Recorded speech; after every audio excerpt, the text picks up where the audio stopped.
તો સુરેન્દ્રનગર જિલ્લામાં પણ જળબંબાકારની સ્થિતિ યથાવત છે। ભારે વરસાદથી સાંકળ ગામમાં જનજીવન પ્રભાવિત થયું છે।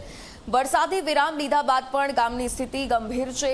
સતત વરસાદથી અનેક એવા ઘરો છે કે જ્યાં પાણી ભરાયા છે। ઘરોમાં પાણી ભરાતા લોકોને ભારે હાલાકી ભોગવવાનો વારો આવ્યો છે।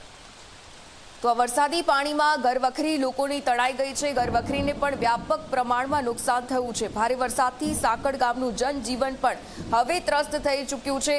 તમામ લોકો તંત્રની વહારે આશા રાખીને બેઠા છે કે ક્યારે આ વરસાદી પાણી ઓસરે।